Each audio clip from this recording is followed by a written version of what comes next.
আসসালামু আলাইকুম, স্বাগত জানাচ্ছি আরটিভির সকালের সংবাদে। আপনাদের সঙ্গে আছে আমি সৈয়দা সাদিয়া বেনাজির।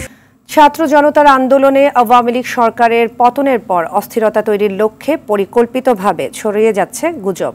সামাজিক যোগাযোগ মাধ্যমে ব্যবহার করে গুজব ছড়িয়ে অন্তর্বর্তী সরকারকে উৎখাত ছাড়াও সমাজ ও রাষ্ট্রে বিশৃঙ্খলা সৃষ্টির পায়তারা করছে একটি চক্র। গুজব ছড়িয়ে মব তৈরির চেষ্টা অব্যাহত রেখেছে তারা। গুজবের ৮০% বিদেশে বসে ছড়ানোর ফলে জড়িতদের আইনের আওতায় আনা আইনশৃঙ্খলা বাহিনীর পক্ষে কঠিন হয়ে দাঁড়িয়েছে। মায়েদুর রহমান রুবেল জানাচ্ছেন বিস্তারিত। চলতি বছরের প্রথম ৩ মাসে ৫ শতাধিক গুজব ছড়ানো হয়েছে সামাজিক মাধ্যমে। গুজবের অনেক তথ্য ও পেজ পাশের দেশ থেকে ছড়ানো হচ্ছে বলে প্রমাণ পেয়েছে আইন শৃঙ্খলা রক্ষাকারী বাহিনী ও ফ্যাক্ট চেক করা প্রতিষ্ঠানগুলো। সম্প্রতি সামাজিক মাধ্যমে ভাইরাল হয় উপদেষ্টা পরিষদে পরিবর্তন আসছে এমন একটি প্রজ্ঞাপনের কাগজ সামাজিক মাধ্যমে ছড়িয়ে পড়লে প্রধান উপদেষ্টার প্রেস সচিব জানান বিষয়টি ভুয়া। সেনাপ্রধান পদত্যাগ করেছেন বলে গত ১১ মার্চ গভীর রাতে সামাজিক মাধ্যমে একটি খবর ছড়িয়ে পড়ে। আদতে ঘটনাটি ছিল গুজব। শুধু সেনাপ্রধানই নয়, প্রধান উপদেষ্টার পদত্যাগের গুজবও ছড়িয়েছে একটি মহল। সবশেষ জাতিসংঘের মহাসচিব গুতেরেসের ঢাকা সফরে শেখ হাসিনার ছবি সংযুক্ত করে ছড়ানো হয় গুজব। গত ৩ মাসে বেশি গুজব ছড়ানো হয় রাজনৈতিক দলগুলোকে টার্গেট করে। বিএনপি, জামায়াত এমনকি এনসিপিকে নিয়ে বেশি ছড়ানো হয় গুজব। বিএনপির ভারপ্রাপ্ত চেয়ারম্যান তারেক রহমানের লন্ডন প্রবাসী কন্যা জাইমা রহমানের নাম ও ছবি ব্যবহার করে ফেসবুকে অসংখ্য ভুয়া আইডি, পেজ ও গ্রুপ খুলেন সংঘবদ্ধ চক্রটি। বিদেশ থেকে গুজব ছড়ানোয় তাদের ধরা সহজ নয় বলছে পুলিশ। দেশকে অস্থিতিশীল করার জন্য বিভিন্ন রকমের মিথ্যা এবং অতিরঞ্জিত তথ্য অনেকেই ফেসবুকে বা অন্যান্য সামাজিক যোগাযোগ মাধ্যমে শেয়ার করছেন। আমরা এই বিষয়গুলো নজর রাখছি এবং যারা এসব অপকর্মের সাথে জড়িত তাদেরকে আইনের আওতায় নিয়ে আসার জন্য আমরা কাজ করে যাচ্ছি। আমাদের যে মনিটরিং ব্যবস্থা রয়েছে সেটা আমরা কার্যকর রেখেছি এবং যারা এসব অপতথ্য, ভুল তথ্য এগুলো ছড়াচ্ছে তাদেরকে আমরা আইনের আওতায় নিয়ে আসছি। তবে যারা গুজব ছড়িয়ে অস্থিরতা সৃষ্টির পায়তারা করছে, দেশে ফিরলে তাদের আইনের আওতায় আনা হবে বলে জানান এই পুলিশ কর্মকর্তা। করার জন্য বিভিন্ন রকমের মায়েদুর রহমান রুবেল, আরটিভি, ঢাকা। আগামী ৪৮ ঘন্টার মধ্যে সরকার ৬ দফা না মানলে লং মার্চ টু ঢাকা কর্মসূচির ঘোষণা দিয়েছে আন্দোলনরত কারিগরি শিক্ষার্থীরা। রোববার দুপুরে রাজধানীর আগারগাঁওয়ে সরকারি মহিলা পলিটেকনিক ইনস্টিটিউটে পূর্ব ঘোষিত মহাসমাবেশ থেকে এ ঘোষণা দেন তারা। এ সময় কারিগরি ছাত্র আন্দোলনের প্রতিনিধি নিশান রহমান জানান, ৪৮ ঘন্টার মধ্যে ৬ দফা নিয়ে কোনো সমাধান না এলে লং মার্চ টু ঢাকা কর্মসূচিতে যাবেন তারা। শিক্ষার্থীরা বলেন, কারিগরি সেক্টরের বৈষম্য দূর হলেই ক্লাসে ফিরবেন তারা।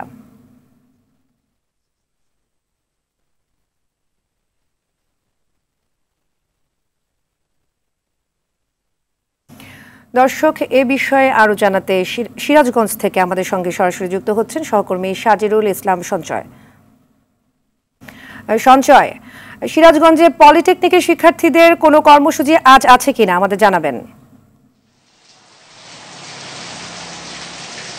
সাদিয়া, আপনি যেমনটি বলছিলেন, গত 15ই এপ্রিল সংবাদ সম্মেলনের মাধ্যমে আসলে পলিটেকনিক ইনস্টিটিউটের শিক্ষার্থীদের যে আন্দোলন কর্মসূচি শুরু হয় সেটি কিন্তু আজকেও চলমান রয়েছে। আমি এই মুহূর্তে রয়েছি সিরাজগঞ্জ পলিটেকনিক ইনস্টিটিউটে। আমি যদি আপনাদেরকে একটু দেখাতে চাই, এখানে যে পলিটেকনিক ইনস্টিটিউটের মেইন গেট রয়েছে সেটি কিন্তু শিক্ষার্থীরা আন্দোলন কর্মসূচির একটি পর্যায়ে ব্লকেট করে রেখেছেন, যার ফলে কিন্তু ক্লাস বন্ধ রয়েছে। শিক্ষার্থীরা আমাদেরকে যেমনটি জানিয়েছেন যে ৬ দফা দাবিতে কিন্তু কারিগরি ছাত্র আন্দোলনের ব্যানারে তারা তাদের আন্দোলন কর্মসূচি চালিয়ে যাচ্ছেন। এই ৬ দফা কর্মসূচির মধ্যে দাবির মধ্যে রয়েছে ক্রাফট ইনস্ট্রাক্টরদের ৩০% পদোন্নতি বাতিল, যে কোনো বয়সে ডিপ্লোমা কোর্স বাতিল, উপসহকারী প্রকৌশলী ১০ম গ্রেডে ডিপ্লোমা প্রকৌশলী নিয়োগ নিশ্চিত, কারিগরি সংক্রান্ত সকল পদে ডিপ্লোমা ডিগ্রিধারীদের নিয়োগ দেওয়া, একটি স্বতন্ত্র কারিগরি ও উচ্চশিক্ষা মন্ত্রণালয় গঠন, টেকনিক্যাল বিশ্ববিদ্যালয় গঠন। এই ৬টি দাবিতেই কিন্তু আসলে পলিটেকনিক ইনস্টিটিউটের যে শিক্ষার্থীরা তারা কিন্তু কারিগরি ছাত্র আন্দোলন ব্যানারে কিন্তু আন্দোলন কর্মসূচি শুরু করেছেন। গতকালকে কিন্তু আমরা দেখেছি এই পলিটেকনিক ইনস্টিটিউট এলাকায় একটি মহাসমাবেশ হয়েছে সারা দেশের সাথে, কেন্দ্রীয় কর্মসূচির সাথে। সেখান থেকে কিন্তু শিক্ষার্থীরা দাবি জানিয়েছেন যে আগামী ৪৮ ঘন্টার মধ্যে তাদের যে ৬ দফা দাবি রয়েছে এই দাবি পূরণ না হলে কিন্তু তারা লং মার্চ টু ঢাকা কর্মসূচি ঘোষণা করবেন। আজকে সকালে আমরা পলিটেকনিক ইনস্টিটিউটে এসে যতটুকু জানতে পেরেছি, আজকে বেলা ১২টায় কিন্তু পলিটেকনিক সারা দেশের যে পলিটেকনিক ইনস্টিটিউটগুলো রয়েছে সেগুলোর যে প্রশাসনিক ভবন রয়েছে সেই প্রশাসনিক ভবনগুলোতে কিন্তু তালাবদ্ধকরণের একটি পরিকল্পনা গ্রহণ করা হচ্ছে, যেটি আজকে বেলা 12টা নাগাদ কিন্তু বাস্তবায়ন হতে পারে। আরেকটি বিষয় যে গত 15ই এপ্রিল সংবাদ সম্মেলনের পর থেকে ধারাবাহিকভাবে 16ই এপ্রিল বিক্ষোভ এবং সড়ক অবরোধ, 17ই এপ্রিল টেকনিক্যাল শিক্ষার্থীদের সাথে সরকারের ঊর্ধ্বতন কর্তৃপক্ষের একটি সভা অনুষ্ঠিত হয়েছিল, যেখান থেকে কিন্তু ফলাফল আসেনি, যার ফলে কিন্তু 17ই এপ্রিল থেকেও ধারাবাহিকভাবে রেলপথ অবরোধ, মশাল মিছিল সহ বিভিন্ন কর্মসূচি পালন করা হয়েছে। তো এই ছিল আমার কাছে সিরাজগঞ্জ পলিটেকনিক ইনস্টিটিউট থেকে শিক্ষার্থীদের আন্দোলনের সর্বশেষ খবর। ধন্যবাদ সঞ্চয় আপনাকে। এদিকে আগামী 24 ঘন্টার মধ্যে খুলনা প্রকৌশল ও প্রযুক্তি বিশ্ববিদ্যালয়ের উপাচার্যের পদত্যাগের আলটিমেটাম দিয়েছে শিক্ষার্থীরা। তা না হলে আজ বিকেল 3টা থেকে আমরণ অনশনে যাবেন তারা। রোববার দুপুরে স্টুডেন্ট ওয়েলফেয়ার সেন্টারে সংবাদ সম্মেলনে এ ঘোষণা দেন শিক্ষার্থীরা। 6 দফা দাবি থেকে কেন উপাচার্যের পদত্যাগের 1 দফা দাবিতে এসেছে তার ব্যাখ্যা দেন শিক্ষার্থীরা। অন্যদিকে শিক্ষকরা বলছেন ছাত্রদের 5 দফা মেনে নেওয়া হয়েছে, তাই তাদের আন্দোলন এখন অযৌক্তিক।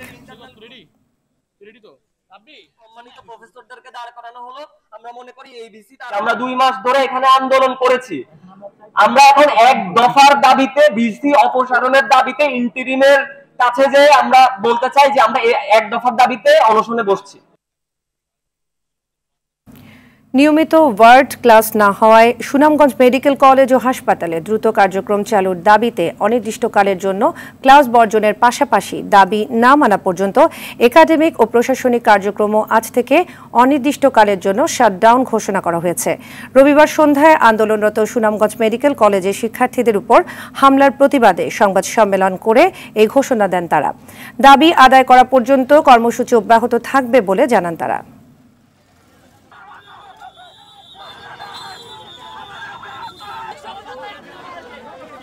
ছেলে এবং মেয়ে উভয়ের উপরে হামলা চালানো হলো। তা আমরা চাচ্ছি আমরা আমাদের বাংলাদেশের সকল ধরনের সরকারি এবং বেসরকারি মেডিকেল কলেজ শিক্ষার্থীদের আহ্বান জানাচ্ছি আমাদের আন্দোলনের সাথে একাত্মতা পোষণ করার জন্য এবং এই ন্যাক্কারজনক হামলার তীব্র নিন্দা জানিয়ে কর্মসূচি দেওয়ার জন্য। এবং আমরা অলরেডি আমাদের দাবিগুলো উপস্থাপন করেছি। এই দাবি না মানা পর্যন্ত আমরা আমাদের মেডিকেল কলেজের একাডেমিক সকল প্রকার একাডেমিক এবং প্রশাসনিক কার্যক্রম অনির্দিষ্টকালের জন্য শাটডাউন ঘোষণা করলাম।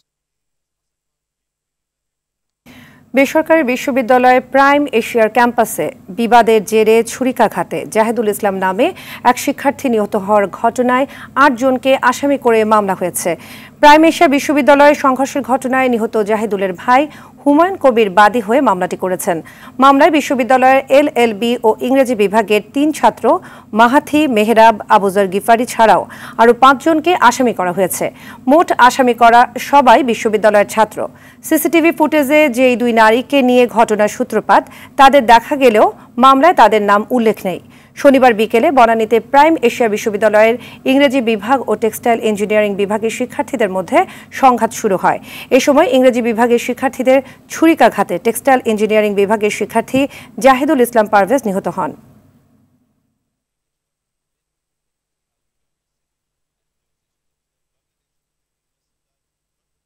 কাতারের আমিরের আমন্ত্রণে 4 দিনের সফরে আজ দোহার উদ্দেশ্যে রওনা হবেন প্রধান উপদেষ্টা অধ্যাপক ডক্টর মোহাম্মদ ইউনুস। দোহায় অনুষ্ঠিত আর্থনা সামিটে যোগ দেবেন তিনি। সামিটে অংশ নেওয়ার পাশাপাশি কাতারের আমিরের সঙ্গে প্রধান উপদেষ্টার বৈঠক হওয়ার সম্ভাবনা রয়েছে। প্রধান উপদেষ্টার উপ প্রেস সচিব আবুল কালাম আজাদ মজুমদার এ তথ্য নিশ্চিত করেছেন।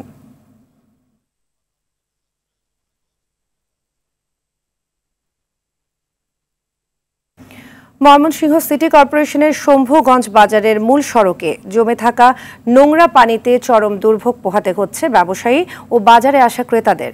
আসন্ন বর্ষা মৌসুমে ভোগান্তি আরও বাড়ার আশঙ্কা করছে স্থানীয়রা। তাদের অভিযোগ একাধিকবার জানানো হলেও এ বিষয়ে কোনো পদক্ষেপ নেয়নি সিটি কর্পোরেশন কর্তৃপক্ষ। ময়মনসিংহ থেকে মোজাম্মেল খোকনের পাঠানো তথ্যচিত্রে বিস্তারিত জানাচ্ছেন আব্দুল হামিদ। সামান্য বৃষ্টিতেই পানি জমে চরম জনদুর্ভোগ সৃষ্টি করে ময়মনসিংহ সিটি কর্পোরেশনের 33 নম্বর ওয়ার্ডের শম্ভুগঞ্জ বাজারের প্রধান সড়কটি। আসন্ন বর্ষায় ভারী বৃষ্টি হলে নোংরা পানি সড়কের পাশের দোকানগুলোতে ঢুকে পড়ার আশঙ্কা করছে ব্যবসায়ীরা। 1-1.5 ঘন্টা যখন বৃষ্টি নেমে থাকবে তখন এই রোডের উপরে হাঁটু পানি তার উপরে হবে, তখন সমস্ত ব্যবসায়ীরা অসহায় অবস্থা আছে। মাননীয় জেলা প্রশাসকের দৃষ্টি আকর্ষণ করছি উনি যাতে অচিরেই আমাদের এই বাজারটির একটি স্থায়ী সমাধানের ব্যবস্থা করে। সড়কটিতে বছরের বেশিরভাগ সময় পানি জমে থাকায় চলাচলে বিপাকে পড়েছেন স্থানীয়রা। সিটি কর্পোরেশনকে এ বিষয়ে একাধিকবার বলা হলেও সড়কটির জলাবদ্ধতা নিরসনে এখনো কার্যকর পদক্ষেপ নেয়নি। অল্প কিছু বৃষ্টির জন্য আমরা ওখানে কাজ করতে পারি, সামনে তো অনেক বৃষ্টি বাইরে হয়েছে, তখন কি করা যাবে? আমরা সিটির ভিতরে আমরা রাস্তা যে এরকম বাজার কল্পনার বাইরে, সিটির বাইরেই ভালো। ড্রেস মাইখা যায়, অনেক অসুবিধা, তারপর গাড়ি যাইতে চায় না, আমাদের লেট হয়ে যায় কলেজে যাইতে। তবে অভিযোগ অস্বীকার করে সড়কটি মেরামতের পাশাপাশি শম্ভুগঞ্জ বাজারে ড্রেন ও শেড নির্মাণের জন্য প্রকৌশল বিভাগে তালিকা পাঠানোর কথা জানিয়েছেন সিটি কর্পোরেশনের এই কর্মকর্তা। আমাদের যে প্রকল্পগুলি দেওয়া আছে সেই প্রকল্পগুলি যদি বাস্তবায়িত হয় তাহলে এই সমস্যাগুলি থাকবে না। পরিকল্পিত ড্রেনেজ ব্যবস্থার মাধ্যমে সড়কটি ব্যবহার উপযোগী করার দাবি এলাকাবাসীর। তা না হলে আগামীতে কঠোর আন্দোলনের হুঁশিয়ারি তাদের। আব্দুল হামিদ, RTV। ঘোড়ামারা নদীর ভাঙনে নিঃস্ব হতে চলেছে পঞ্চগড়ের বোদা উপজেলার কয়েকটি গ্রামের বাসিন্দারা। বিলীন হয়ে গেছে শত শত ঘরবাড়ি, আবাদি জমি সহ ঈদগাহ মাঠ। ভাঙন রোধে পানি উন্নয়ন বোর্ডের নিষ্ক্রিয়তায় ক্ষুব্ধ এলাকাবাসী। ভাঙনের কবল থেকে রক্ষা পেতে স্থায়ী বাঁধ নির্মাণের দাবি তাদের। পঞ্চগড় থেকে মোহাম্মদ হারুনুর রশিদের পাঠানো প্রতিবেদন জানাচ্ছেন সৈয়দা সামিয়া তামান্না।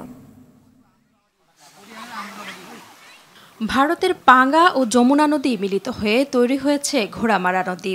বর্ষা এলেই আতঙ্কে নির্ঘুম রাত কাটে 3 দিকে নদী বেষ্টিত বোদা উপজেলার বড়শশী ইউনিয়নের নাউতরি, ডাঙ্গাপাড়া সহ তীরবর্তী কয়েকটি গ্রামের বাসিন্দাদের। গেল 10 বছরে ঘোড়ামারার ভাঙনে নদী তীরবর্তী অনেকেরই ঘরবাড়ি, কৃষিজমি সহ নানা স্থাপনা নদীতে বিলীন হয়ে গেছে। বারবার ভেঙে পড়েছে যোগাযোগ ব্যবস্থাও। এবারও হুমকিতে রয়েছে বাংলাদেশ কৃষি উন্নয়ন কর্পোরেশন অফিস, সোলার সেচ পাম্প, কবরস্থান, নতুন ঈদগাহ মাঠ, মসজিদ, মাদ্রাসা সহ কয়েকটি স্থাপনা। ভাঙন ঠেকাতে না পারলে এলাকাটি মানচিত্র থেকে হারিয়ে যাওয়ার আশঙ্কা এলাকাবাসীর। আমরা তো অবহেলিত অবস্থায় আছি, অনেক বাড়িঘর ভেঙে গেছে, ওরা চলে গেছে, আমরাও আছি। আমরা কতদিন থাকতে পারবো কিনা সেটা নিয়ে আশঙ্কা। এই নদী ভাঙ্গন, এখানে একটা বাঁধ বা যেভাবেই হোক এটাতে আমরা রক্ষা পেতে চাই।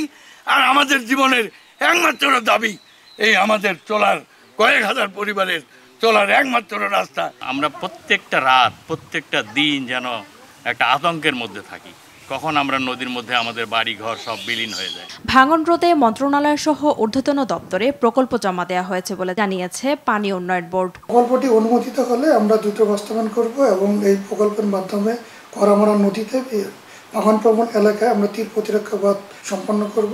বর্ষা মৌসুম শুরুর আগেই নদীর ভাঙন প্রতিরোধ করতে প্রয়োজনীয় পদক্ষেপ নেবে কর্তৃপক্ষ, এমনটাই দাবি এলাকাবাসীর।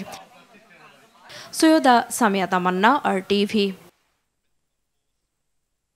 দর্শক, এ বিষয়ে বিস্তারিত জানাতে পঞ্চগড় থেকে আমাদের সঙ্গে সরাসরি যুক্ত হচ্ছেন সহকর্মী হারুনুর রশিদ। হারুন, নদীর ভাঙনে প্রশাসন থেকে কোনো ব্যবস্থা নেওয়া হয়েছে কিনা, তারা কি বলছেন, সব মিলিয়ে জানাবেন।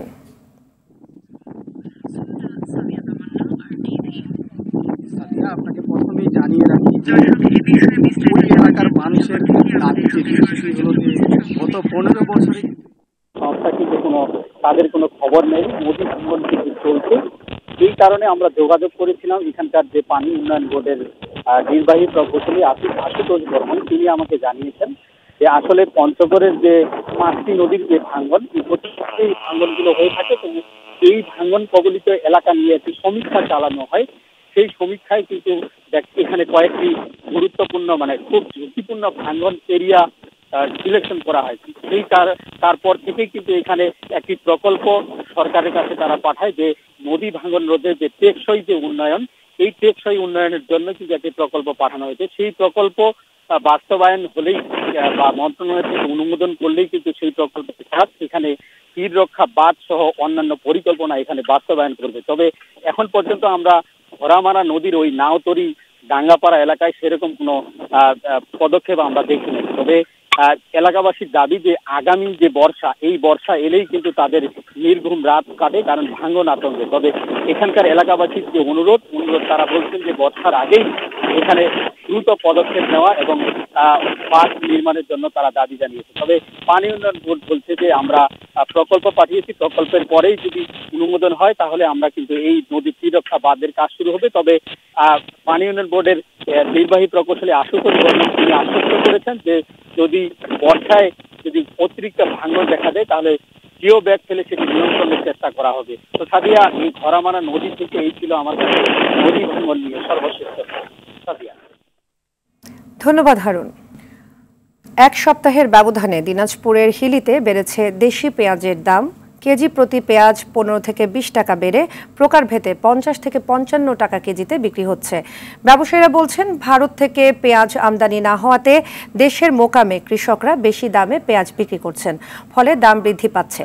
ভারত থেকে পেঁয়াজ আমদানি না হলে সামনের দিনগুলোতে আরও দাম বৃদ্ধি পাবে বলে জানিয়েছেন খুচরা ব্যবসায়ীরা। এদিকে আবারও দাম বৃদ্ধিতে বিপাকে পড়েছেন নিম্ন আয়ের মানুষরা।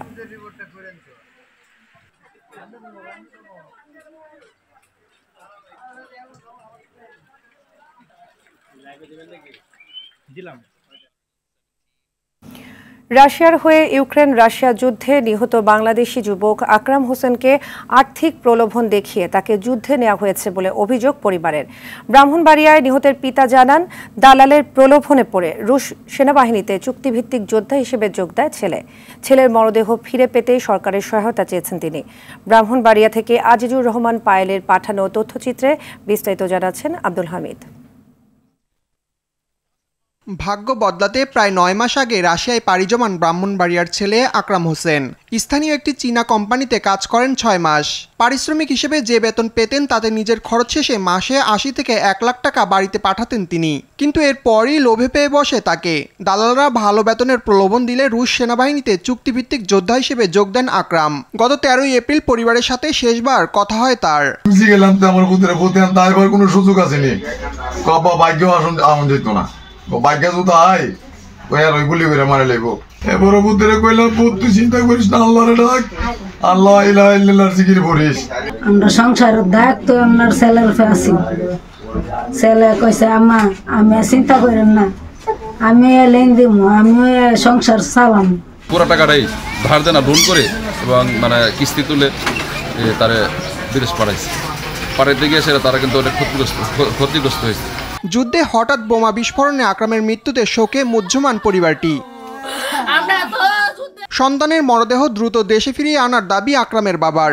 মৃত্যুর বিষয়টি নিশ্চিতের পর আকরামের মরদেহ ফিরিয়ে আনতে প্রবাসী কল্যাণ মন্ত্রণালয়ের মাধ্যমে চেষ্টা করা হবে, জানান উপজেলার নির্বাহী কর্মকর্তা। তার লাশ ফিরিয়ে আনার বিষয়ে সকল ধরনের সহযোগিতা, সকল ধরনের প্রক্রিয়াগত কার্যকলাপ সব প্রবাসী কল্যাণ মন্ত্রণালয় থেকে করা হবে এবং এই ক্ষেত্রে তার যদি কোনো ধরনের সহযোগিতা প্রয়োজন হয় উপজেলা প্রশাসন তাকে সর্বাত্মক সহযোগিতা প্রদান করবে। লোভে পড়ে আর কোনো আকরামের যেন এই পরিণতি না হয় সেজন্য সবাইকে সতর্ক থাকতেও বলেন তিনি। আব্দুল হামিদ, RTV।